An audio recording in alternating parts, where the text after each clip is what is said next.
বক্তৃতা দিবেন আজকে সভার সম্মানিত সভাপতি কাতালানি আওয়ামী লীগের ভারপ্রাপ্ত সভাপতি জনাব ফারুক মিয়া এবং উনি সভাপতি বক্তৃতা দিবেন। ধন্যবাদ সবাই।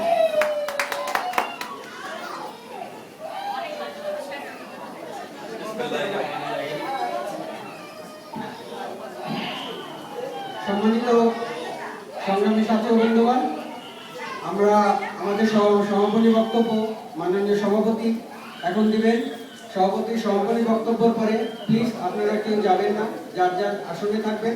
আমরা আসনেই তবারক বিতরণ করব, যে সামান্য আমরা ব্যবস্থা করেছি, কারণ নিচে আমাদের এই স্প্যানিশ ভাব ওরা আমাদের অত্যন্ত ভালোবাসে প্লাস সম্মান করে।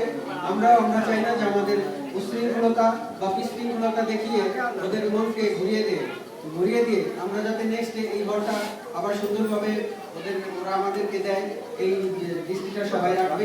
এই জন্য যার যার একটু লেট হলো আসন গ্রহণ করে আসনে বসে তোমার গ্রহণ করে আস্তে আস্তে যার যার সিঁড়ি দিয়ে নিয়ে যাবে। ধন্যবাদ সবাইকে।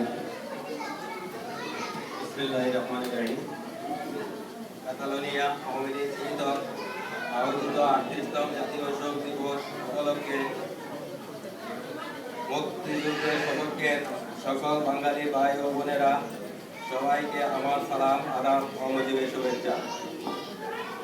সম্মানিত উপস্থিত, আজ বক্তৃতা দেওয়ার দিন নয়, আজ কান্নার দিন। আজ আপনারা জানেন 1975 সালের 15ই আগস্ট কালো রাত্রে নির্মম হত্যাকাণ্ডের কথা।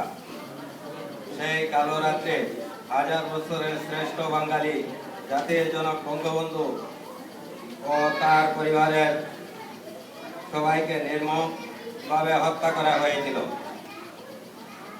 আজ বাংলার মাটিতে তারই সুযোগ্য কন্যা জননেত্রী শেখ হাসিনা বঙ্গবন্ধু হত্যার বিচার করতে সক্ষম হয়েছে।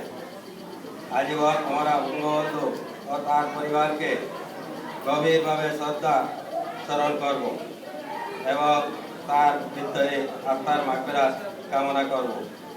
আপনারা সবার জীবনের মঙ্গল কামনা করে আমার সংক্ষিপ্ত বক্তব্য এখানে শেষ করছি। এর সাথে সাথে আজকের সবার কাজ এখানে সমাপ্ত করছি। জয় বাংলা, বাংলাদেশ দীর্ঘজীবী হোক। বন্ধুগণ, আমাদের কাতালোনিয়া আওয়ামী লীগের কার্যকরী পরিষদের যে ভাইগণ বন্ধুগণ যারা আছেন এখানে একটু ওয়াইট করবেন, পরে আমরা পুরো আলোচনা করে এখান থেকে বিদায় হব। আমাদের যারা স্বেচ্ছাসেবক যারা আছেন তাদেরকে অনুরোধ করছি সিঁড়িতে গিয়ে সবার হাতে